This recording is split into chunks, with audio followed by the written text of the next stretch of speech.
So we just went live on number 12 right now of our BerryFlow Upstream cast. How's everybody doing tonight? Pretty Doing good, well. pretty good. The Did you Mets won. right? I was about to ask you, like, how was the game today? I went to the Mets game today in Queens with my dad, and it was great. It was a nice afternoon. Got to see Dylan G pitch. Got to see home runs. Almost caught a fly ball. Just a nice, great Sunday afternoon game. Oh, Excellent. shared a beer with my dad too, which was great. It's always good, whatever. hmm There's always always a good thing to celebrate at. So we do have a small week worth of news, some topic points to go over. We just saw the Z3 launch in both Singapore and Saudi Arabia. Kind of seen a slowdown overall with the Z3 launch. I think it's kind of come to an end, at least for right now. We're essentially waiting on the Manitoba device, which is going to be this Z3 LTE or Z20. What do you guys think about the Z3 thus far and its run in emerging markets?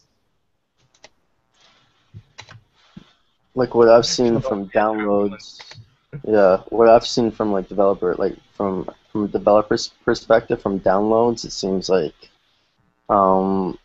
it's obviously more prevalent in the only markets available because it's only sold in a few markets. But even in those places, I don't see that many Z3s. And what I've heard from other bigger developers, they're seeing similar trends. But who knows? It's still, you know, I don't really know. I'm not sure how it's doing, and I'm not really sure how many devices they put out there in the start to be sold.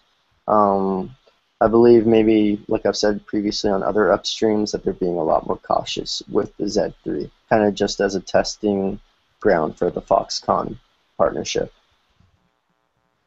There have been, some encouraging reports about it doing well in some cities, not all. And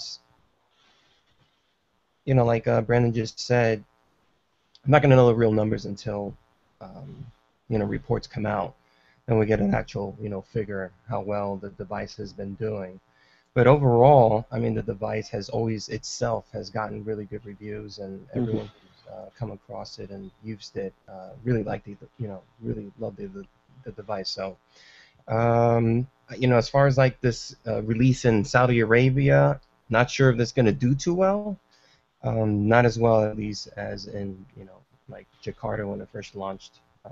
But You know, it's funny though. Just on that point there, based on my data, I find Saudi Arabia has been the highest market for me in terms of what I've seen Q5s. Like most of my downloads in Saudi Arabia have been Q5s. So it'd be interesting to see if maybe the Z3 will do better there, just because I've seen more Q5s there or whatnot. But yeah, who It's knows? interesting. I just saw a photo of someone posting like their time at that mall, and right on the outside of the little kiosk. It's not even a kiosk. It's actually like a store that they have in the mall over there in Dubai. They've got a great setup, and right on the outside they show off BlackBerry Q5s. So very interesting that they're pushing those still because people love the QWERTY in that area in that region. So again, they're heading into a target market. I think you give these devices a little bit more in-market time, they're going to sell the way they need to sell. I think that's what's really going to be valuable for the Z3. I mean, right when the Z10 came out, sales weren't amazing. No. It's been I mean, a build on ever since those initial launches.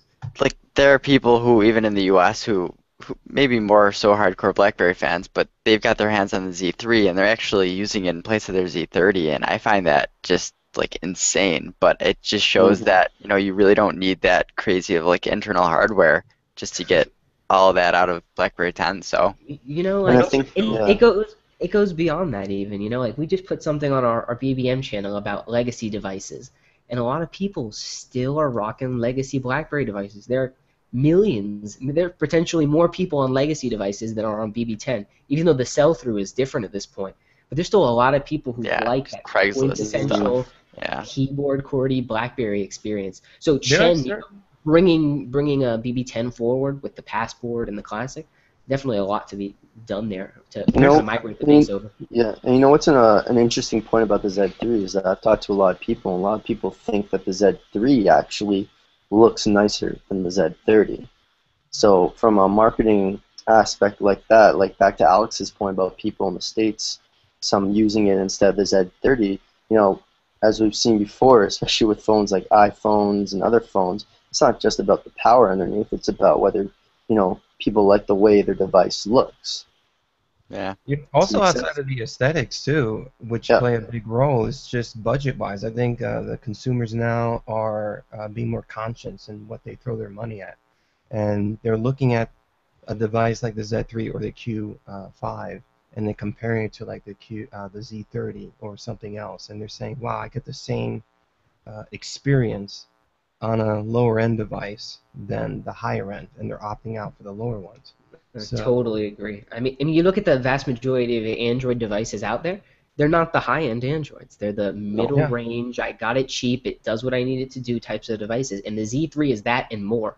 Because it still does, I think it still does the do Miracast and Wi-Fi Direct. Doesn't it do both of those? Yes, I'm the not sure if Z3, yes, it does. it Right. So does like Miracast. it, I believe so. I Oh believe wow. it does, and the Z10 doesn't.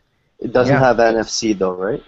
No, no NFC. But I mean, you're looking at the trade-offs. They still invested in Yep. it to be a device that stays in market and stays in market well. A Yeah. post went out about the Passport supporting 4K, uh, shooting from its recorder in 10.3.1.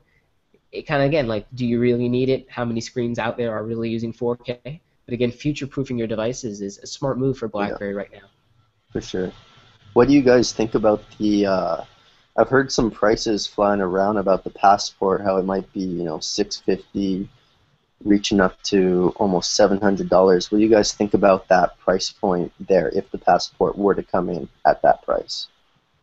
I wouldn't be surprised because BlackBerry is a company that they're not afraid to do something like that. They feel like they're innovative, which I mean they are.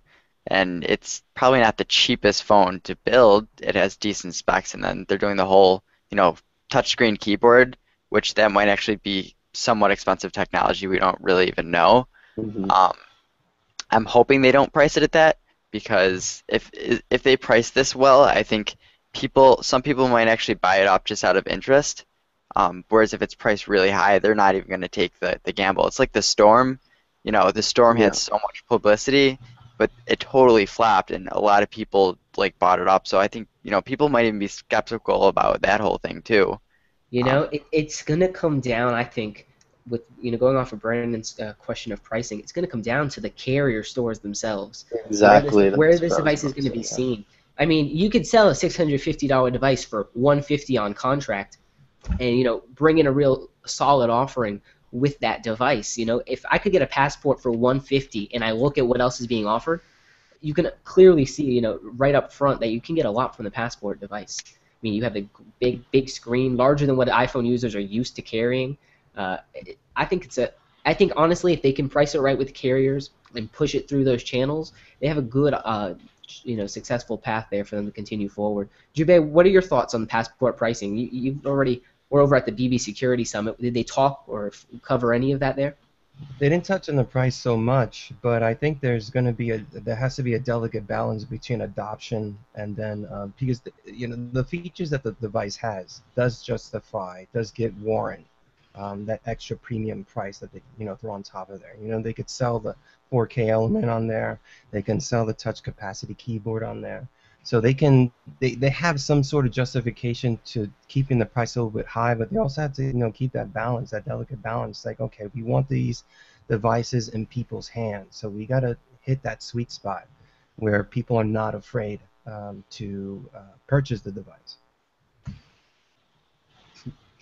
So we do have Chris. He just hopped on here in the middle of our stream. How you doing today, dude? Not too bad. Sunday, relaxing. Trying to, anyways. All right, getting ready for the next week. Hopefully, it's a little bit faster than this one. We were just kind of mentioning earlier. It's been a slightly eventful week overall. Maybe maybe a little bit too much drama than we're used to, but So Blaine, what are your thoughts? What are your thoughts on Passport pricing? Brandon kind of preferenced a $650, $700 price range. How do you think BlackBerry is going to be able to execute with their partners to bring this device to the market? I think in order to get people to, like, actual people in store purchasing it, it has to be around that $200 mark. Anything $200 and below would be ideally perfect for consumers looking to pick it up. For those people, picking it up off contract, I think $700 is pretty much their breaking point. What I would really like to see BlackBerry do is actually put it out on that consumer market for about $200. $200 is reasonable. That's, for what the device is, $200 is reasonable for consumer pricing. I would actually like to see them go ahead and knock the doors off and put it up for like $600 or something, $600 or a little bit less on, like, say, BlackBerry.com. If they did that, that would actually spark a lot of people to go buy it. We've always seen with Shop BlackBerry that they have this like 6-month lag of bringing those devices in. Do you think with dropping T-Mobile and Chen at the helm that they may switch up that strategy, maybe bring those devices within 1 to 2 or 3 months after initial release, or do you think we're going to see the same kind of consistency? I don't know. I think we'll probably see the same kind of consistency, but I say that and I'm hoping otherwise. Mm-hmm. Even though I think that's the path that they'll go, I hope that they don't go that way. I hope I'm very, very wrong, and they just, as soon as they announce it, they put it up there available for purchase. Hey, I mean they're putting OS in beta zone, so yeah, they're definitely changing things. They're changing things up for sure. What was next on our topic list here? We wanted to roll over to we saw a lot of Passport reviews and videos. There was like a 28-minute long video about some guy just like caressing. Yeah, it skipped through it a bit. Right, it got good toward the last 10 minutes there. But we've also seen a lot of pictures and also reviews in different languages. What did you guys think about seeing some of those? Did it make you more intrigued about the device, or are you kind of like, all right, what's next?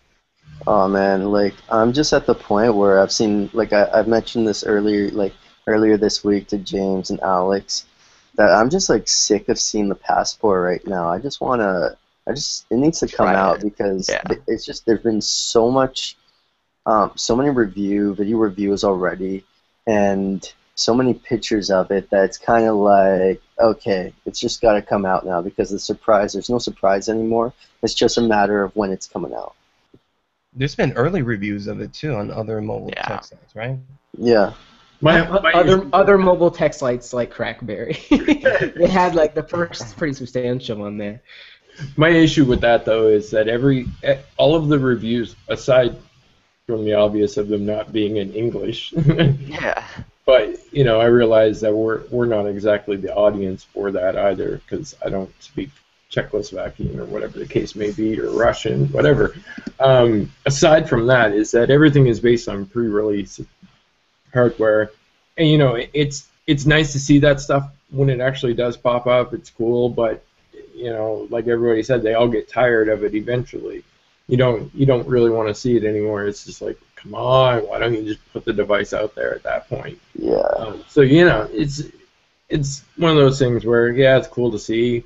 My other issue is basically the fact that everybody who has essentially had their hands on the device seems to have not come from a very technical background. We talked about that video where the guy, whatever he was speaking, he just held the device for 24 minutes or whatever, and I'm like, are you gonna do something with the device? He was just flipping it over and caressing the swapping on the display, and I'm like, man, you got to do something with it. You got the device there. Why aren't you showing off what it actually does? Right. Do you think this is some English in Europe?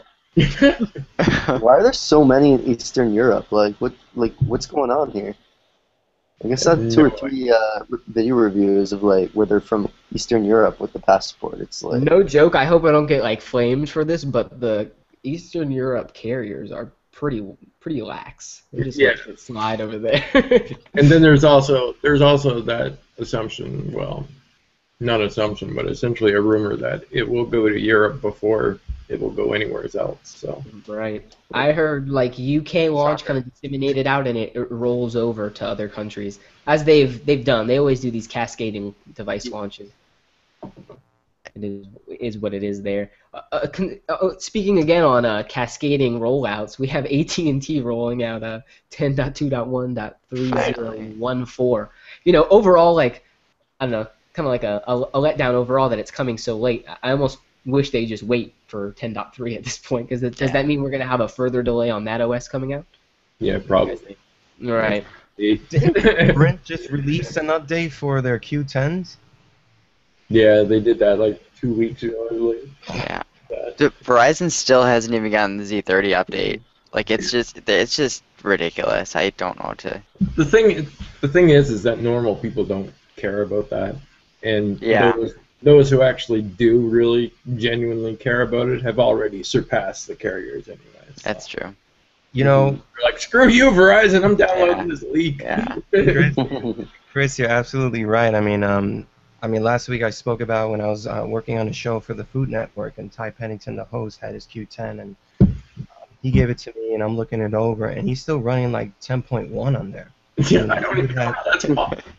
You know, and I spent a couple hours updating it for him and you know, giving him a quick demo of the new features. But you know, he looked at me and was like, there's a lot of people that just use the phone as it comes, and they don't even the idea of updates. They don't care about updates. It's just not in. Although I don't understand how you would still be on 10.2 or 10.1 because it forces the update at some point. But they need to force it faster and OTA from BlackBerry.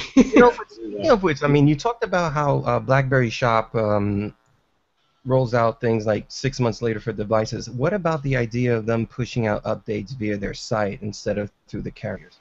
Is that still a viable option? Is that still might happen? Carriers won't let them, dude. It's just it's illegal. Like they can't give out and distribute the OS when they're trying to sell the devices in store. Creates a conflict of interest for the customer.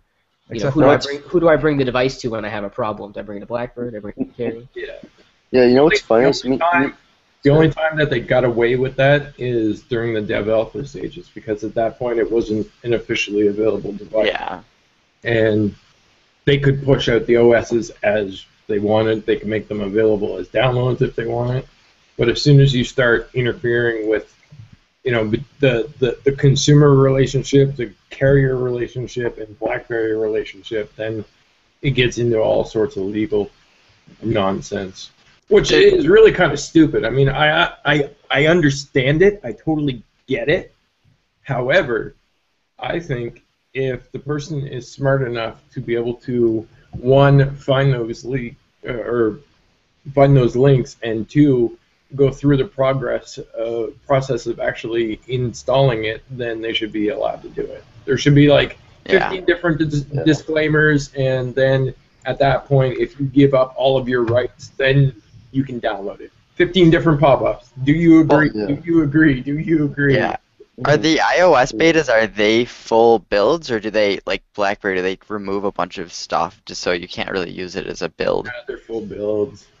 See, I don't see why BlackBerry just doesn't do that. I mean, so many people have brought up, like, push out developer builds that actually work, and then that's kind of a way around the carriers, unless the carriers see that, and then they're like, no, you still can't even do that. It's funny. Alex and I were speaking about it earlier this week, and essentially I was like, well, like when you have your internet at home, your ISP, they're not the ones deciding whether you can download like Windows 8 or OS X or something, right? So why is the telecommunications carrier, you know, deciding whether your phone can get an update or not? I mean, especially if you buy it off contract or something. It's like, I mean, it's just the problem of who do you call when there's a problem. Say your Windows computer starts having a problem, you don't go and call up your Verizon or ISP and be like, hey, I have a virus or something, or this isn't working this way. Whereas someone with a phone, my mom, if she can't get her contacts to work, I would tell her, you know, bring it to me, or try and look online. But BlackBerry tech support's paid too. So, like, what, you think people are going to call up BlackBerry tech support? No, they'll normally call Verizon. You argue with them enough, then they'll actually put you on with BlackBerry tech support for free. So that's Well, Apple's the same way. You pay for Apple tech support, yeah. and like unless you're paying for the tech support, they're not gonna really help you after a certain warranty period. And it's essentially like the telecommunications provider should be like essentially the one that's letting you like phone and get the data and stuff. And I think maybe BlackBerry should maybe push a bit more on customer support in that area to be another avenue to contact them. Yeah, maybe like integrate it more with the carrier, and like you could actually call up the carrier and they could transfer you directly to BlackBerry rather than having to deal with that. That could actually be interesting. It's interesting as well that if you look at the jobs listings on BlackBerry's website, customer support is something they're investing in and actually increasing right now. I believe one of the appointees, I want to say it was the COO that they newly appointed, also has a customer service background, and he's part of what he'll be doing there with BlackBerry is focusing on the customer support overall across enterprises and customers. So they're working on it at the very least, making sure they have the manpower to be able to help their customers. What they really need to address, I mean, I totally agree with everything said, but what they really need to address also, and I'm pretty sure that they are, is the customer care through BlackBerry.com, because if they're essentially going to be relying on BlackBerry.com to sell devices and accessories and stuff like that, then they really need to have good customer care in that department as well, because there's plenty of horror stories out there from the customer care representatives and stuff like that, the people that have dealt with the customer care on BlackBerry.com. If that's going to be a viable solution for them in the future, then they really need to have good customer care on that end as well.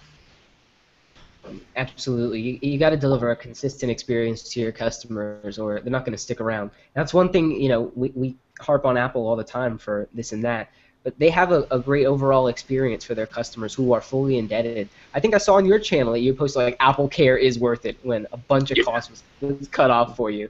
Yeah, I had a Retina MacBook Pro and it just started acting weird and image retention and stuff like that. Ended up, of course, I paid for it to begin with. I paid for the Apple Care to begin with, but if I didn't have that Apple Care, essentially my Retina MacBook Pro would have cost me $1,700 to repair, which at that point in time you could buy another MacBook at some price. Insane. Wow. So I took it back. I took it into the Apple store. They're like, yeah, fix it. They got it back to me in 2 days. $1,700 worth of repairs, essentially free, because I paid that upfront cost of like $300 or whatever for Apple Care. Still, that's such a good return. I'd rather like you pay, you get what you pay for than you pay for what you don't get. Yeah, so. Exactly. Right. I have a question. What you guys think when we were talking about the passport stuff showing up? Tab Kirk, he kept doing these like AMA kind of things, like asking me questions on his BBM channel. So I was trying to milk him for some information to figure out why he's doing all of this, and he's claiming that BlackBerry actually is having him leak this information, and that he was working for BlackBerry, and just all this random stuff. And I mean, do you think there's a viable route that this could be grassroots marketing, or do you think this is all these leaks? Because the one thing we haven't seen is too much of the OS. Like we brought up the example, the guy, he had the phone for 25 minutes on camera. He didn't even show like advanced interactions, like the stuff that we know about that they haven't really shown off yet. So do you think BlackBerry is having these people do this, or this is just totally leaking? Well, first off, if they were going to get Dabkirk, whatever, they would have got him to pick an easier name to freaking remember. Like, what is the full name? Dabkirk Designs? Dabkirk Designs? Yeah. No, I think it's just some people that know other people that they get the leaks that way. I don't think it's... I don't know. I think in the past they've done grassroots marketing like that, where they put out leaks, but I don't think now. I wouldn't believe it is. Maybe somebody else knows more than me. That would just, I don't know. I feel like it would speak against what Chen has been very vocal about. Yeah. But then at the same time, it's like he's been doing the leaking. He showed us the Q20 at the time and other things. He's called himself, even at the BB Security Summit, a PR nightmare because he kind of goes off the cuffs. So, who knows? It's interesting though, the hands that it's hitting and the coverage that they're giving. It's been consistently unrefined or incomplete rather.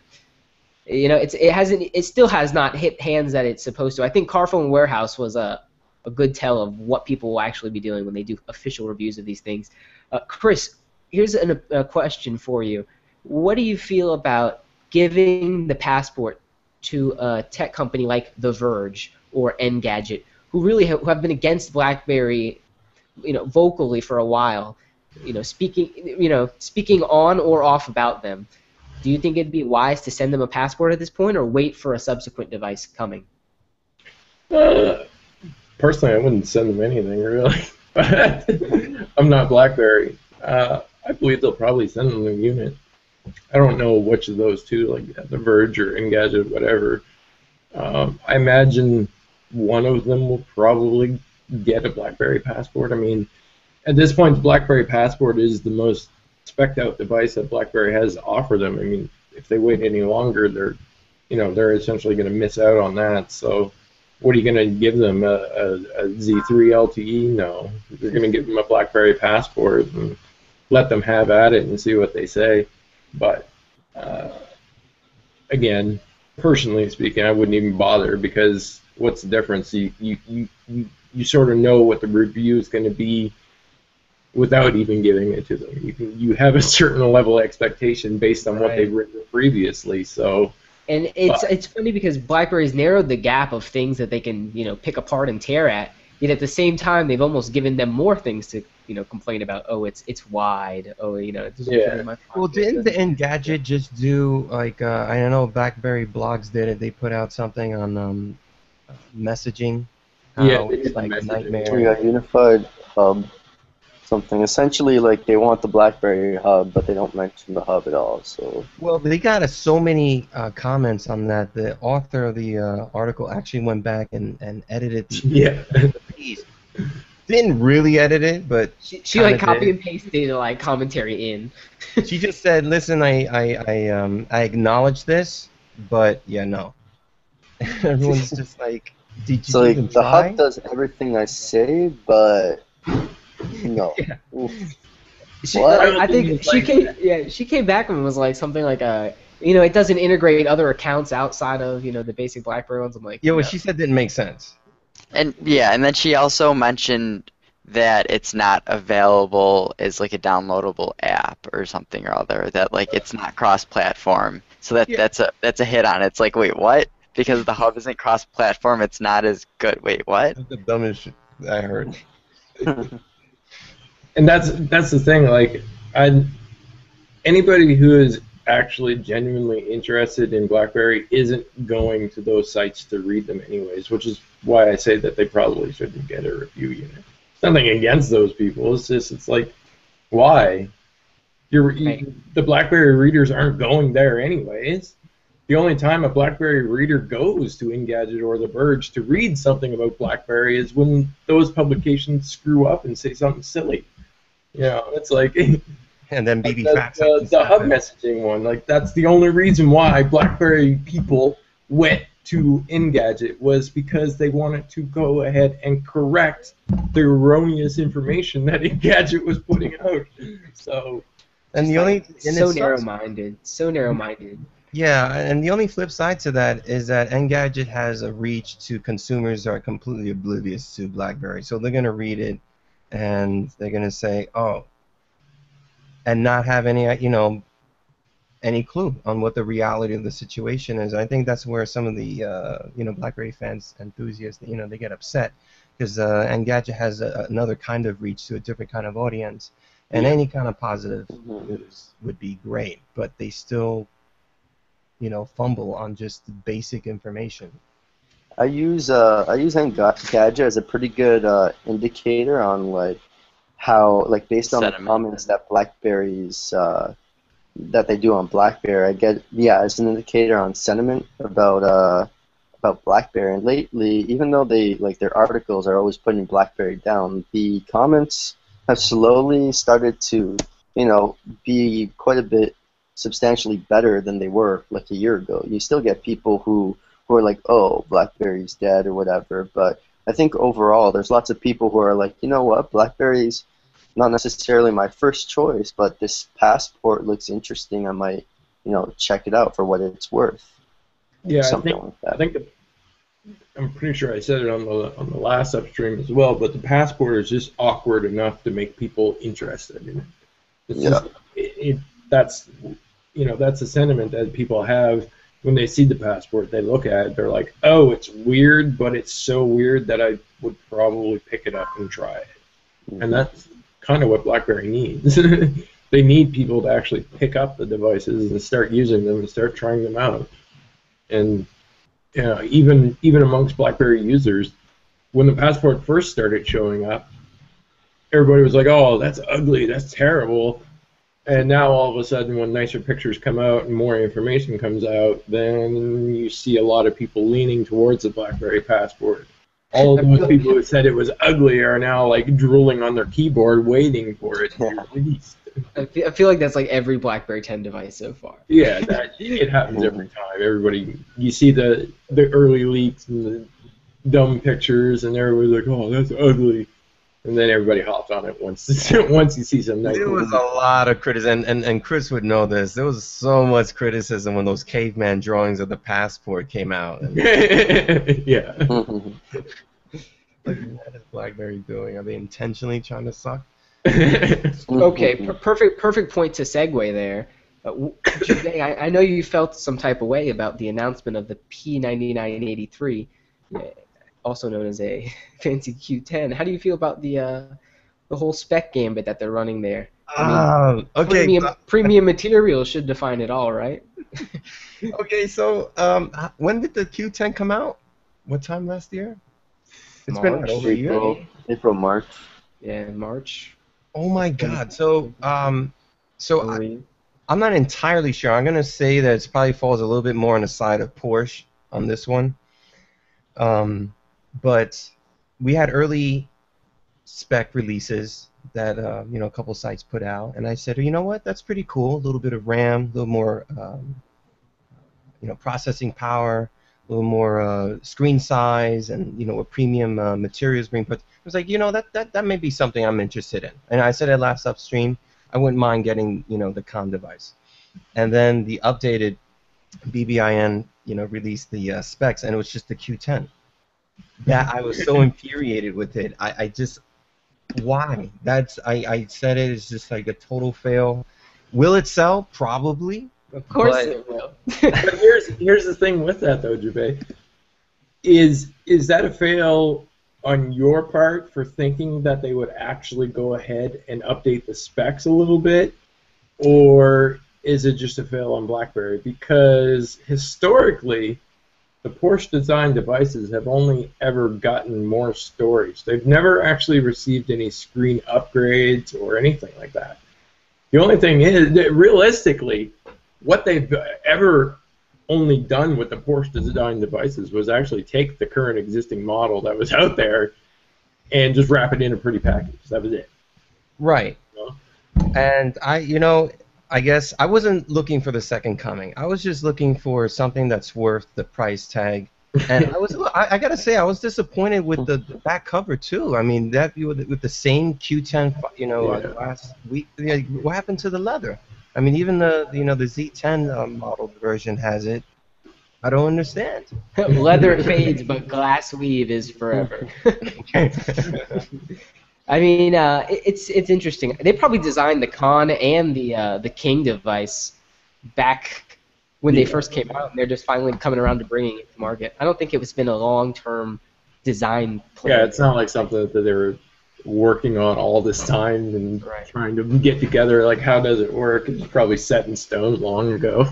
Right. It's epic. It's like the Passport and the new Porsche, P88, 83, coming out at the same time. It's like, oh, this is gonna usher in the new wave of like high end, and it's like $700, $2,000. Yeah, but when you think about it, when you're someone who can own a device like that, you're not going to be the one who's setting up the calendar events. You're going to be getting like 2 or 3 other people to do all that stuff for you. So as long as you can make phone calls, BBM, check out your calendar events and stuff like that, that's pretty much to go.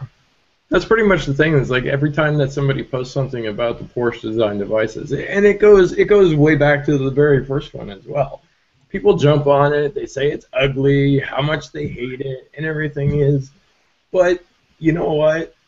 You're not the target audience. If you're actually even looking at the price tag of the Porsche design devices, then you're clearly not the target audience. I remember hearing that repeatedly in the comment section, Chris, over at the credit. Yeah, it's like if you're saving up for whining. the Porsche design, it's not for you. Yeah. Right. Now, I was gonna get the device and stuff. You mentioned the very first Porsche design, Chris, and I liked that one actually. I think it was so different. It commanded a lot more attention. There was more attention to that device than to the Con device. The Con device didn't really, with the features, I just didn't draw me in like that very first one that they did. Yeah, it lost. The idea lost something along the way. Yeah. One of the fastest growing markets is the luxury market, guys. So, they're tapping into it. During the recession, that was the one market that wasn't like losing money. It was the luxury market because the rich get richer. Rich get richer. Spend the money on something. Yeah. By a virtue with like worse specs than the worst Android device that any carrier. But hey, it has a concierge with it. $10,000 later. I'm just hoping. You think there's a possibility of some other company coming in and making their custom designed BlackBerry device? I don't know. BMW, Mercedes. I honestly feel like what is a car? What is a phone? They're both quote unquote daily drivers for what you're going to be doing. I feel like those markets are really going to kind of combine. I wouldn't put it past like Honda or Acura putting out a phone in the future, one that super connects with the car, just for a time period while we kind of bridge the ubiquity of the kind of platform that we need to really unite all those disparate industries. Honda put out like this might have been a year back, or maybe I was actually dreaming it or something, but I'm pretty sure Honda or Acura or one of them put out like a smartwatch that integrated with their car like 100% perfectly or something like that. Wow, that's crazy. Yeah, that was like a little bit of ahead of its time. Pretty sure they did. It'll show up on Connectedly like next month. I think actually Mercedes has a really good Pebble watch where you can like get all the diagnostics for your Mercedes vehicle on your Pebble watch. That's one example. I'm not sure if maybe that's the one or if it's something different. For like car mechanics, that when they're what? I don't know. It's just one that, like, I guess, like you get to see how much fuel or how much like torque was going. I don't know. My parents have a hybrid right now, and they have a key, but they never like use it for anything. They just have proximity to the car, and it works. So your watch could more or less be. It was Nissan. Nissan put out a smartwatch last. Wait, what year is it? Last year. In the background. What did it do? Because it's like you're not looking at the watch when you're driving, so. Electronic wirelessly relaying data from cars like the Nissan GT-R and the 370Z. The Nismo watch can display messages from the manufacturer, connect to the car through a smartphone app, and capture biometric data through a heart rate monitor. That's kind of crazy. Your car can relay if you're having a heart attack. Like, someone put in the GPS the nearest hospital. That is pretty cool. I mean, honestly, where do we see cell phones going? I see like some kind of like NFC wristwatch that just connects to every screen I own. Yeah. Something simple. I thought you just said the NSA wristwatch. That too. No, but I did want to cover the N4BB leaked out a roadmap here for some of what may be coming, may not be. You'll see affordable Manitoba, which is that Z3 device. Maybe they'll brand it as a Z20. We have the classic Q20 device, which was announced way earlier in the year. I'm loving the stereotypical images of the people on the bottom. The Oh, well classic, because then, that's exactly who I pictured getting the classic. For sure. no nonsense simplicity. Yeah. And then it's funny because they have like the woman using the Manitoba, and then the woman is over there hooking up with the guy with the con. It's like they're doing some subversive advertising Moving there. on. Moving on up, man.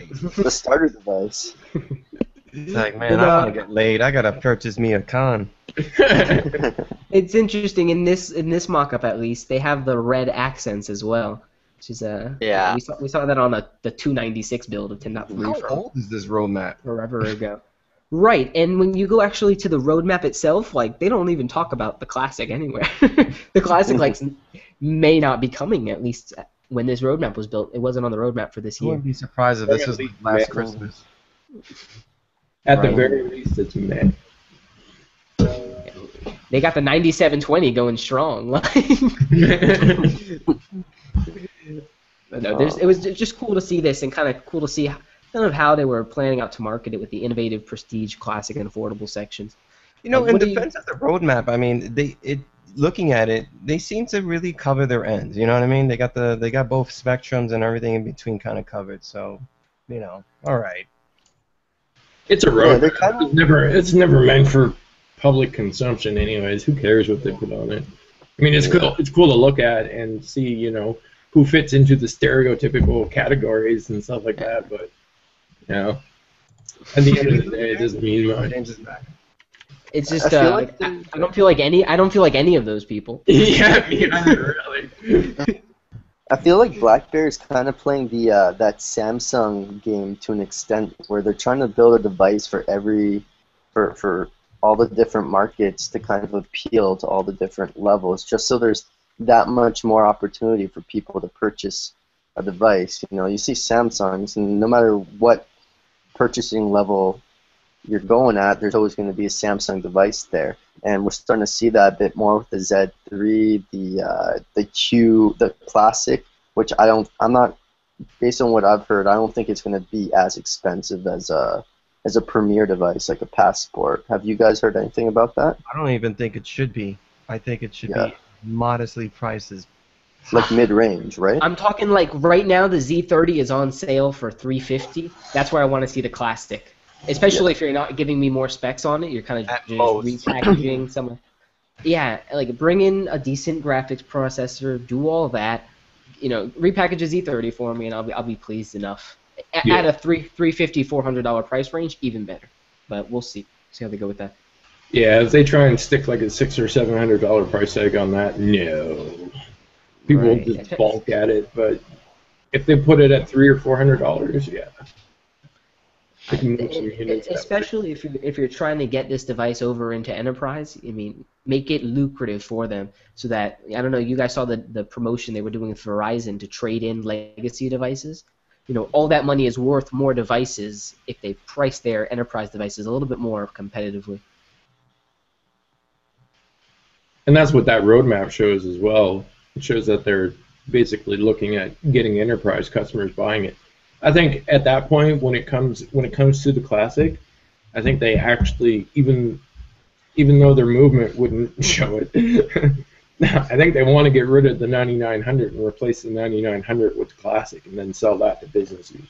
That's what they really want. And they're still selling the 99 on their website for $400. So it's got to come in like right there or lower. Which makes me wonder, when the Classic actually gets released, will they pull the 9900 off the website and put the Classic in that $399 slot? Seems reasonable to me. Sounds like the most appropriate maneuver. That'd be wise of them. That'd be The best part is we hope that people won't even notice it. They'll think it's the 9900 and buy it and be like, oh, BlackBerry 10's good. Oh, I like that. There we go. We have gotten to the root of the marketing strategy. Yeah, we have to use trickery now. I don't know. That's the device I'm really looking forward to. I picked up a 9900 the other day, and I'm just blown away by all the things it could do. There was a hub on there. It just wasn't called the hub. You're absolutely right. It was even more integrated with Uber and all the cool apps that were there, social feeds and BBM Music, rest its soul. There was a lot going on for BBOS. It was just terrible for loading up Jennifer Lawrence nudies. That's so There's bad. no way you can download that image on the BlackBerry 7 browser. It would take like longer than the pictures would be online. Oh gosh, it's pretty bad. Like when cybersecurity gets to the point where I'm hacking your cloud for whatever, and it's sad because like we use Dropbox and Box and all these other platforms for cloud storage as well, and we assume they're secure, but they're probably all as easily hackable. Oh yeah, for sure. Speaking of the hack with these celebrities and their nudie pics being released, were they all iPhone, iCloud? Is this? It was a mix. Okay. There was a lot of Android users were amongst them. That's what I thought initially. It's pretty clear if you look at the pictures. Just saying. It seemed like Lawrence was using an iPhone in several of her photos. Yeah. And the rest were quite a bit of Android devices. It just shows you there is a need for a secure cloud, and I think it's a point to be discussed here as we kind of wind down toward the latter half of this. What do you guys think about a secure cloud from BlackBerry? They did buy Nubay. They withheld some of that intellectual property before selling it off again. What do you guys think about a secure cloud from BlackBerry, especially considering this alleged blend concept that they're bringing forward? Yeah, well, what happened to BlackBerry Protect? That's the main thing, is that they had a cloud. It was used to back up the information for legacy devices, and now in BB10, there's a big question mark on what happened to that. I think that they've made quite clear that any sort of cloud services is going to be directed for enterprise initially, and it's going to be a while until they figure out what they want to do with consumers. It's the same thing with BBM video. It's the same thing with a couple other features. They're trying to cater to the enterprise market first, and once they get that, get a hold on that and able to stabilize and make profit, then they'll start considering the consumer side of things. I wouldn't even mind a consumer insecure cloud. Just give me something, man. I don't need it to be secure. Just give me a place to put my stuff. Right. It's like Brandon mentions, they had BlackBerry Link, not BlackBerry Link, excuse me, BlackBerry Protect up in the cloud more or less. And with BlackBerry Link, if they could sync the media side of that, it's like all that BlackBerry Link did for you on desktop can now be put in the cloud. It's like it seems simple and logical to just do that. Give us Blend as a part of that with everything else. Since when does BlackBerry do simple and logical? When? I don't know. I feel like it's something like, you either harden it for enterprise and drive that route, or you give something open and that everyone can get into. I mean, how is a BBM user on iPad going to use Blend as opposed to someone on BlackBerry 10? Like, they have to have something figured out for this dissemination of information via cloud or via however. The retail demo for Blend made mention about your files, how you can have access to your files and stuff like that. So I don't know if that's just referring to your files on your device, or if maybe there's some your device and your computer. Yeah, there's no place in the cloud. There's no cloud storage on that back end of it. When they say that, they're basically they're talking about the integration with the file manager that is in Blend, which would presumably either open up the files that are either on your device or either on your computer. Right. Same kind of backend that Link already has with remote file access. Just kind of enhancing that. So again, give it across screen, and who knows if that's a secure connection that it's making, because they do mention Blend being some sort of a VPN solution without the need of a VPN. So they have something hardened for enterprise, and I wouldn't be surprised if they bring an open beta toward the end of September with the Passport launch, and then kind of move forward with it as we await the launch of 10.3. What do you guys think? You guys think we'll see Blend along with the Passport, or is that something for 10.3.1 or later? At this point, I'm starting to think it's going to come with 10.3.1, because if you think about it, the Passport has enough going for it. It doesn't really need Blend to sell it. It has that touch keyboard. It has the size. the form factor. It's got that, that new resolution. So I think on its own, it's kind of got that wow factor. Everything you said is like the same thing I was saying about the Z10 when it first came out. It's got that new resolution. It's got that new form factor. Like, it's not enough. It really isn't. We had time shift. We had a cool keyboard. We had an awesome browser. Yeah. It wasn't enough. I mean, and we had talked 4K, earlier 4K before. recording Yeah, too. right. Exactly. It's gonna have 4K. What did you think about that, Blaze? Do you feel like that was a needed addition? Overall, it's pretty useless. I mean, just like you said.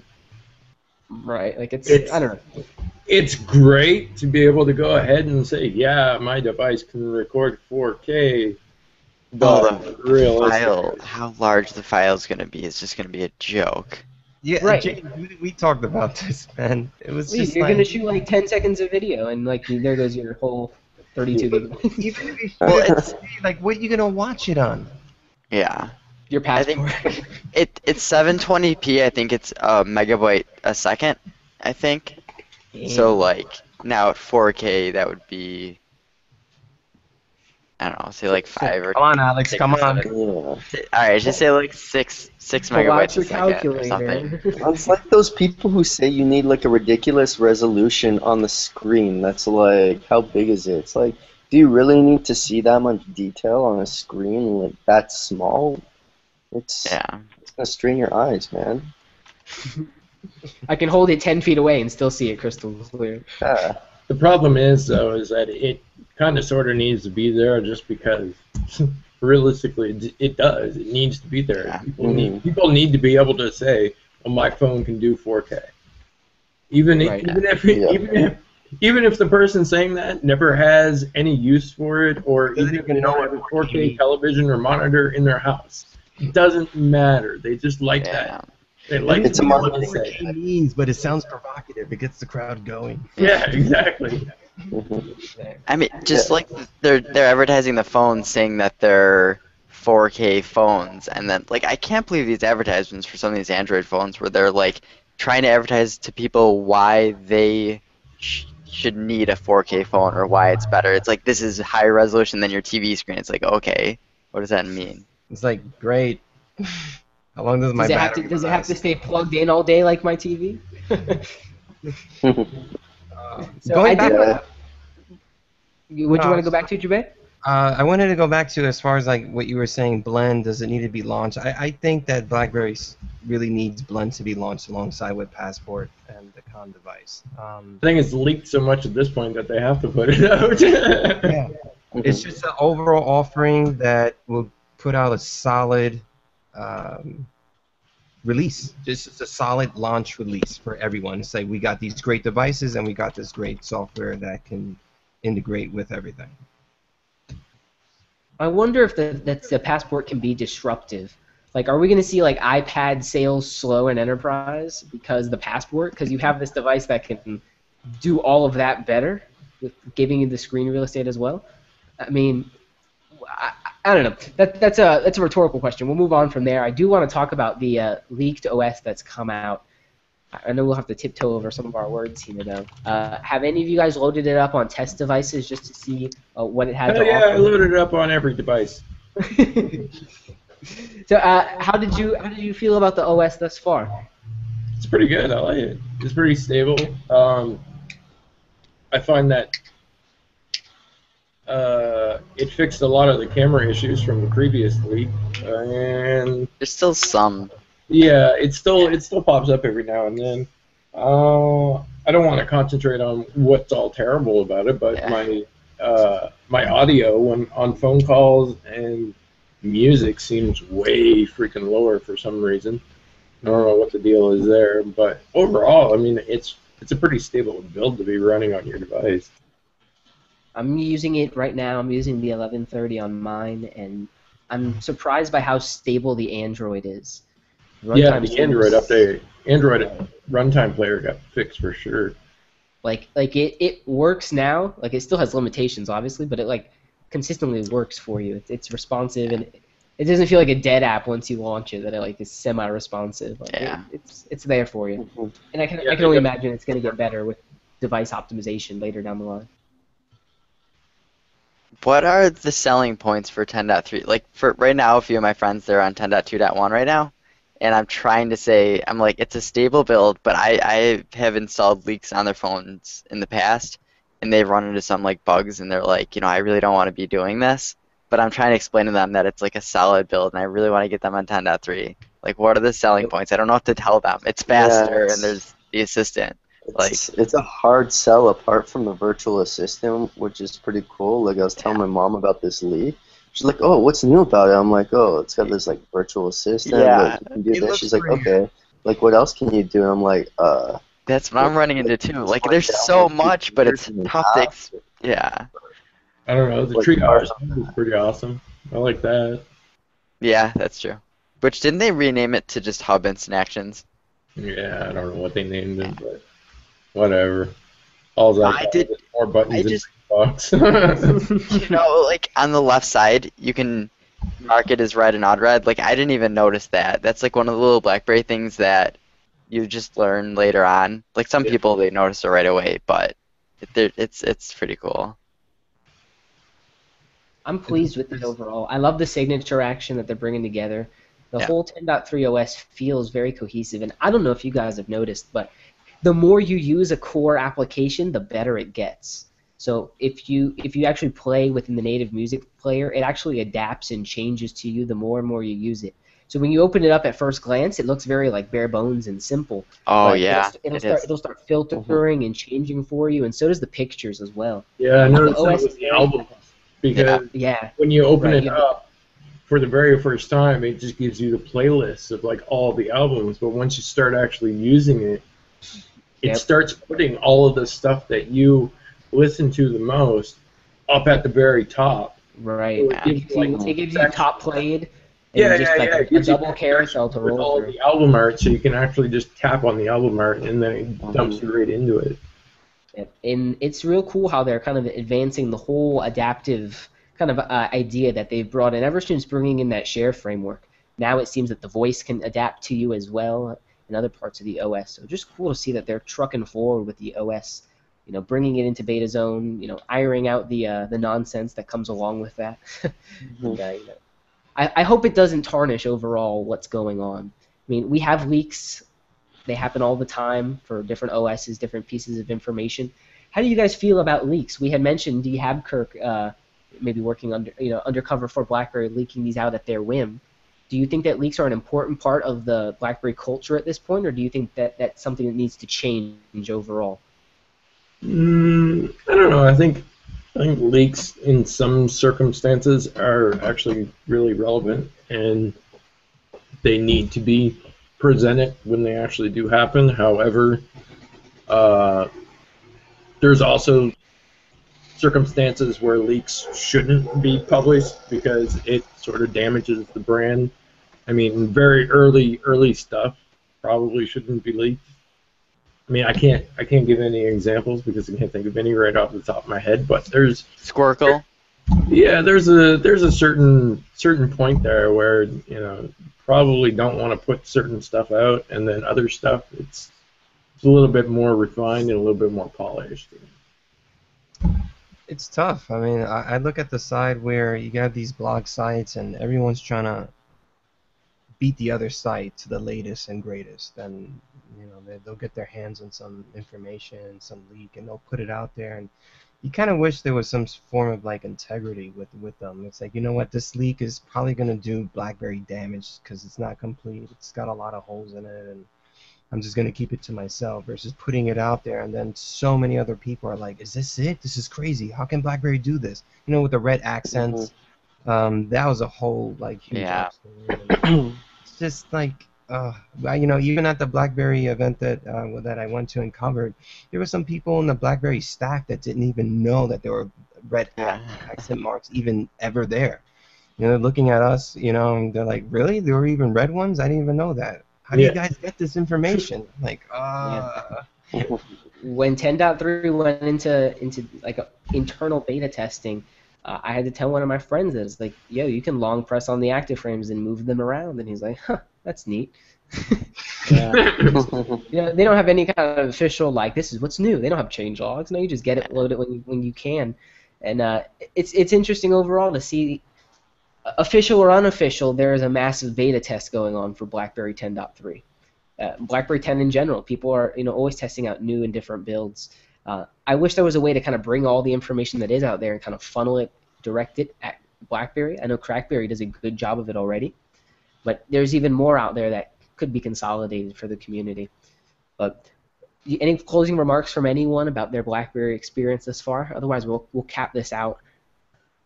Jubei, anything to say about the Mets game? I've been enjoying the leaked OS thoroughly. It's just the response time and the way everything launches and closes has been a pleasure to use. I look forward to the the official release, 10.3.1 for sure.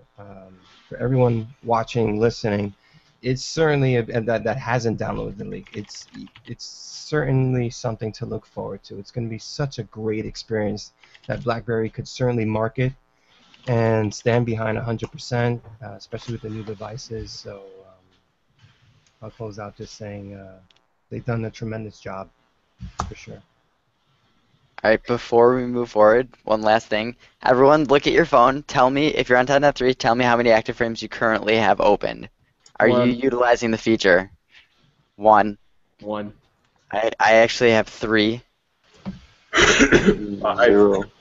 0? Brandon, you're a 0 person? Yeah. Chris, how many did you? 5.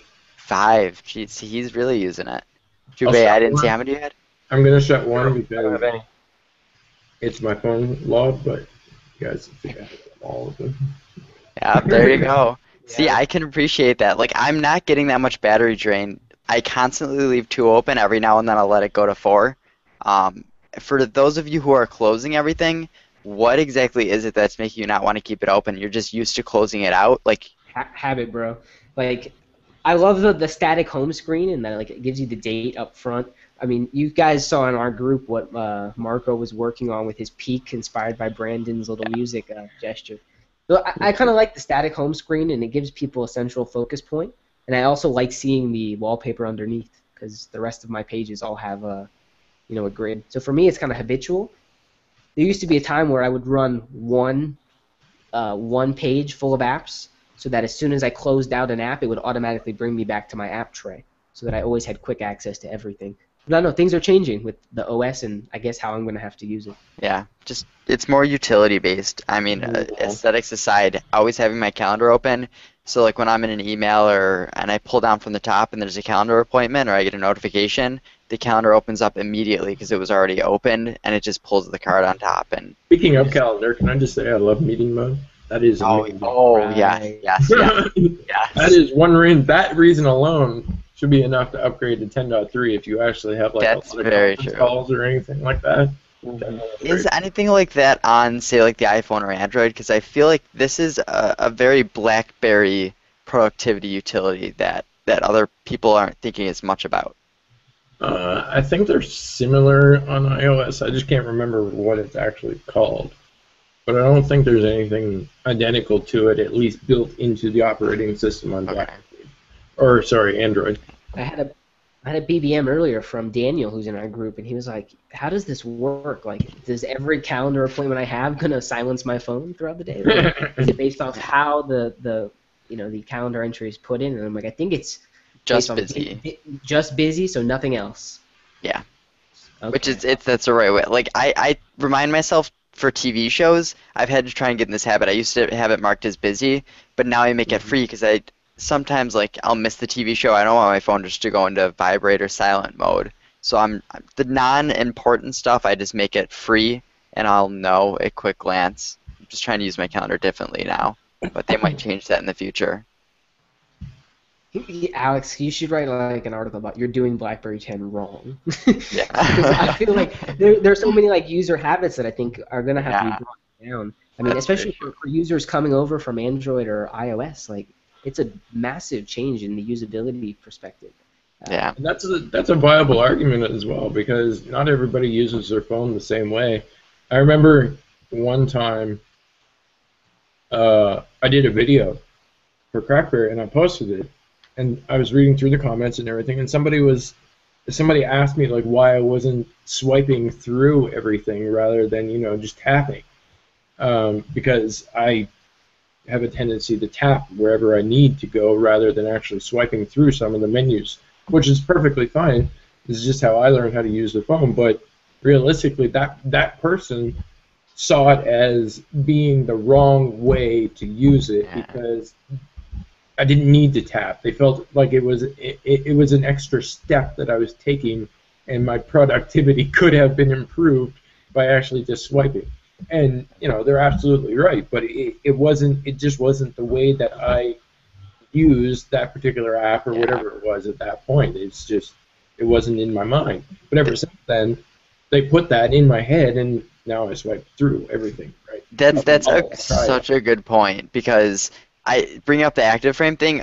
All of us, we closed all of our active frame. We're on 10.1, 10.0. Like, we've been on the system for a while. So that might actually mean that the new people coming on to BlackBerry 10.3, if it's their first BlackBerry 10 experience, they are probably going to actually keep active frames open and realize it's supposed to be kind of like a module. Is that, what do they call an Android? I can't. Widget. Widget, yeah. So people actually see it as a widget, and the fact that when you restart your phone, they're still there. Like, BlackBerry obviously wants you to keep them open. So that's a good point, so to speak. Yeah. I'm just worried with the 10.3 that the active frames has a little more functionality than it did before. Before, it wasn't anything much active about the frames, and now with 10.3, I'm starting to see some of the functionalities come through as an active frame than it did before. So that's really encouraging. Like the device manager. I've been actually keeping that open. I get my data usage, and I'll be on the browser for a bit, and I'll actually see, oh, I was on the browser for 20 minutes, and within that time period, I used like 5 megabytes. So I actually start to understand how much data my phone uses when I do stuff, and it's actually great.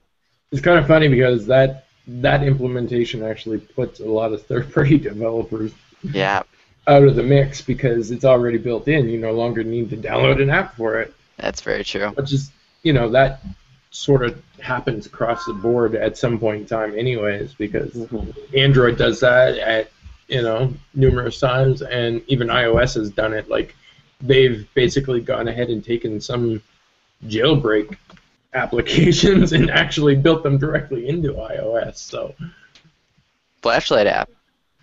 Yeah. In BlackBerry 10. Yeah. Yeah, exactly. Like everybody who made a flashlight app for BlackBerry 10 is like, shit, man. Yeah. You're on to me now. I had my flashlight app in beta zone for 4 months. Yeah. Pretty sad though. The flashlight is probably like one of the most used apps on my phone. There's like still a flashlight app in the BlackBerry beta zone too, isn't there? Yeah. It was like for a while. It's like it's still there. Yeah. Why? They're doing it for it's free publicity, or it's free advertising for him.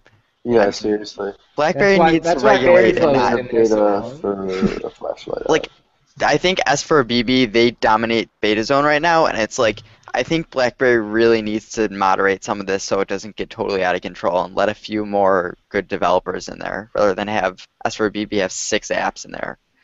But yeah, what's bizarre? Like, they just need to, like, all the developer elites should have access, but it's not. I think they do, if I'm not mistaken. I think a lot of developer elites get access. Well, more developer elites need more apps then, I guess. I don't know. It's just like they need better access. I know some who have it, but there's still a few who don't. Like, they don't have access. I mean, I want it badly. I want it badly too. Yeah. I don't have any access to it. I'm not a developer, but yeah, I have a developer account with like 7 apps that are listed in it. So why don't I have it? Not to harp bad on BlackBerry toward the end of this, but like beta zone still takes a hot minute to load. Like, not at all. Mine is loaded. And the funny thing is the last update that they actually mentioned it in the change. They're like, we're still aware that the app takes a while to load. This is what I get all the time now. Whenever I try to access it, BlackBerry Beta Zone. I honestly don't think it's I don't think it's the app though. I think it's basically server. Yeah, it's a server. Yeah. Versus the actual app. So. Right. We've been having some fun with the redemption codes. I know. Once these go live, everyone like runs for it. It's been pretty fun overall. People have been share those like codes nuts. out. Now we finally have access for it. I mean, what's the largest amount of coupons that have been given out on Crackberry, Chris? We're talking like 2,000. I don't know. I'm pretty sure it was around 2,000, and then they cut it off. The thing is, I'll tell you guys, it's kind of the secret, at least for some developers, really, is that chances are we'll go ahead and put up a post and say, it's only for 100 coupon codes, but meantime, that developer has the access to go ahead. They can monitor it almost in real time, if not real time, because I don't have access to it. Can't tell you. But I believe it's almost in real time, so they can see how many coupon codes have actually gone through, and then they can just go ahead and add more once they've actually been initially approved for it. So sometimes when it actually says, there's only 100 available, you probably want to check, because the developer is probably keeping their eye on it and letting a few more go out. So. Right, because I did one for like 50, and it was gone in like 2 minutes. Like. Yeah. It was gone like immediately. But I guess that's the nature of it. Time, and I mean, you got to jump on them while they're there, otherwise you might not get them. But then there's always that complaint that people aren't getting the codes or the apps that they want. But I mean, come on, it's not necessarily about giving out the free codes. It's about the apps. And right, it's about promoting the app and getting it in more hands. Mm-hmm. I mean, I got angry emails about, I'm Pacific time. Every time you post a contest, I'll never be awake to even enter. I'm like, set no alarm. Like, I don't know. Yeah, I've randomly switched them up and posted them on different time zones, but that's only because I don't sleep a whole heck of a lot anyway. Yeah. Yeah, it only works if it's a paid app. If you have an in-app purchase in your app, there's no way for you to do a promo. You can't even set your in-app purchase to free. Oh yeah, it's true. So it's like, I was thinking of doing like a promo for my app, like put it free for like a day or something. Yeah. But like I don't even have the option to do that, so it's like, come on, BlackBerry. I have a developer friend who built the game 2048, and we did a giveaway on his application via in-app purchase, and he built his own engine for a code to unlock it in-app. Like, he's like, I'm not gonna wait on BlackBerry to get around to it. I'm gonna do it myself. Yeah, exactly. It was a two-step process though. It's like you had to give him the pin, then he had to give you the number. Yeah. He just had a generator for it, and it's a 4-digit pattern. I mean, it was easy for him to do. He could pop it out.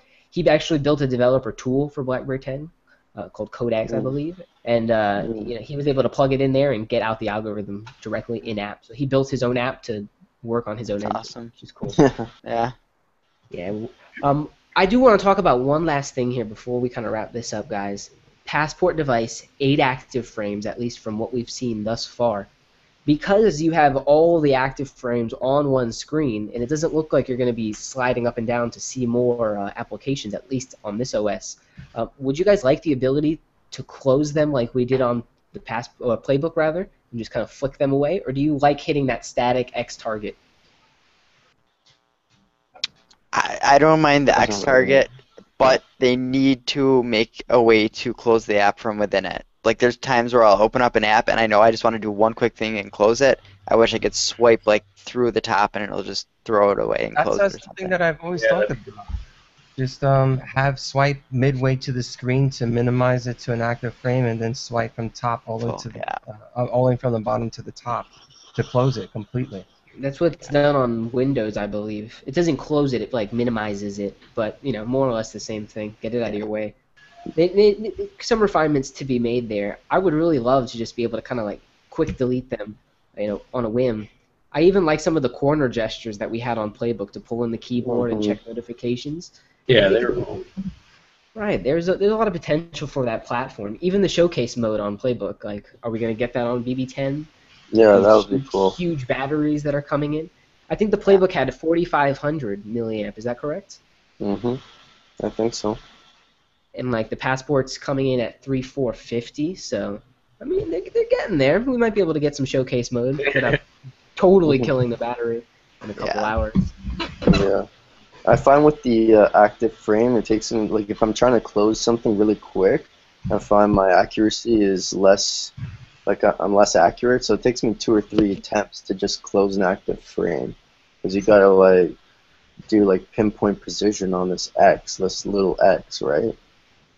So it'd be nice if there was a better way to close it quickly. Right, like I have 8 apps open. I want to close them all. You're going to make me hit X 10 times or 8 times or whatever? It's probably like 16 times by the end of it, you know. Right.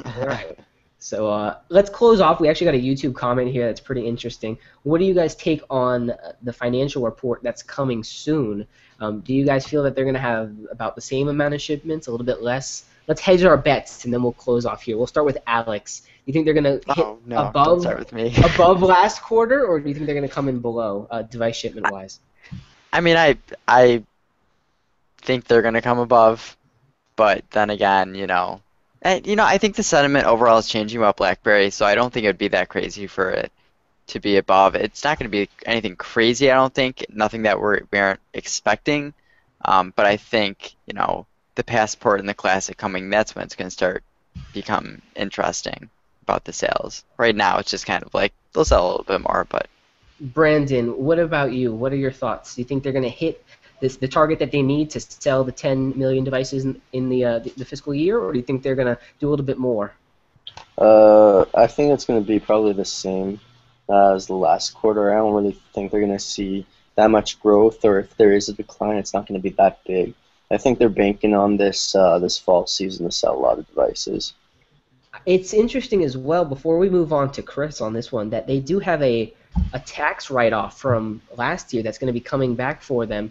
I think the tune of $900 million, something like that. That's not chump change. I mean, we just put a $23 million reporting profit on the last term by selling buildings. So, I mean, weirder things have happened.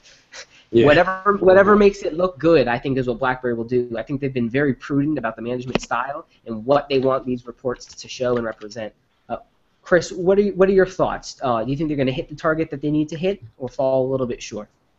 I think their device sales are going to come short, but they're still going to show a profit because of that tax write-off and some of the other stuff that they've had basically sitting around waiting to be calculated and presented, which honestly is probably not that bad considering, because a lot of people are fully aware that the Passport is coming. I mean, even though it may not necessarily seem it, there's a lot of people out there who probably would have moved to either a Z30 or a Q10 or whatever the case may be. Probably not a Z10, but a Q10 at least, that have waited because they know that the Passport is coming. I'm not saying it's some drastic number and we're going to see massive droves of people buying the Passport.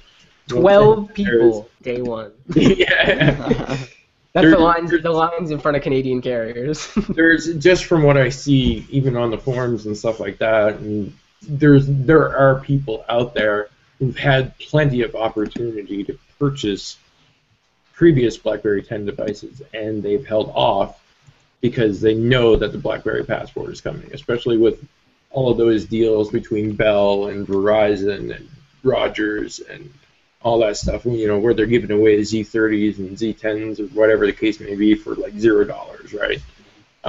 A lot of people have commented that they're not picking up those devices because they know that the Passport's coming. So, device sales will probably be a little bit down, but they're still going to show some profit.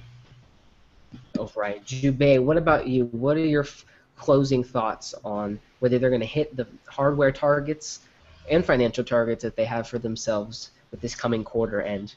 I agree with Mr. Parsons, for all the people out there that's Blaze, that they're going to show profit, not necessarily in the device division. People seem to be focused on devices, and BlackBerry there's 3 other divisions to consider.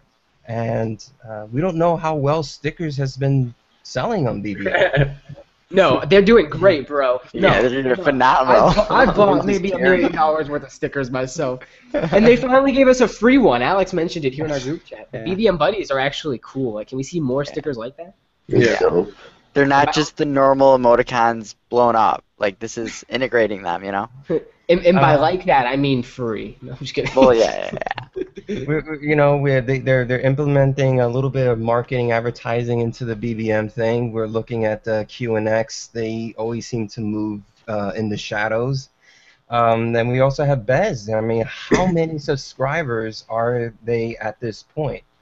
There's so many factors to look at with BlackBerry. People seem to be kind of narrow-minded. It's like, how many phones are they selling? It's like, well, there's other things to consider. So I concur with Blaze that they're going to show some profitability. I think the worst is over.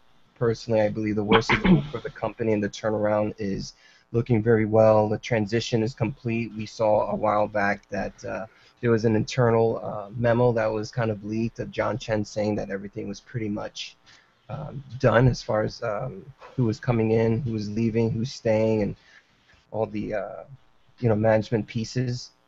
So I think it's going to be encouraging, and we don't know what the Z3 sales are either. Who knows what that's going to be? So in answer to that, YouTube steady enough to help hit. In answer to the YouTube. Yeah, what did you say? Is James getting broken up? I don't know. I lost his audio. I think I'm didn't hear what he still said. here. No, what were you going to say about the YouTube commenters? Coming back full circle, I think overall it's going to be very positive. Either way you slice it, the sales number may not be there for the devices, but considering all the other divisions and all the other projects, even the Motley Fool put out an article about the possibility of BlackBerry stock substantially increasing because of the implementation of Project Ion, the concept of it. And if people jump on it, their stock is going to skyrocket. So there's a lot of things certainly there's a lot of variables, but I think overall we're going to see profitability. As far as the device itself, sales, maybe not so much. Right. I'm kind of the opinion that the devices will continue to do as they do. The hardware business will be a profitable segment for them. It may take a couple more quarters to really iron that out to build a model there with the Foxconn partnership that they have. But I do feel like devices is going to be a strong place for them, along with the other business units. I mean, eVBM, VBM protected, all that they're doing there. Definitely can see some more money coming in on the VBM side. I know stickers are going to be another facet of that as well. As you have mentioned, with IoT and this Project Ion that they're doing, on the QNX webinar that they did a while back, they mentioned toward the very end in a Q&A that they are looking to announce some substantial partners to really bring this cohesive platform together. So I absolutely believe that the outlook here is going to be much broader than what people are looking at least on the surface level.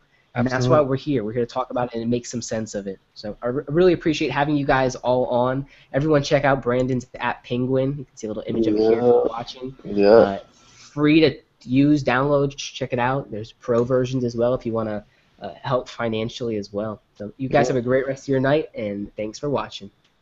Later. Okay.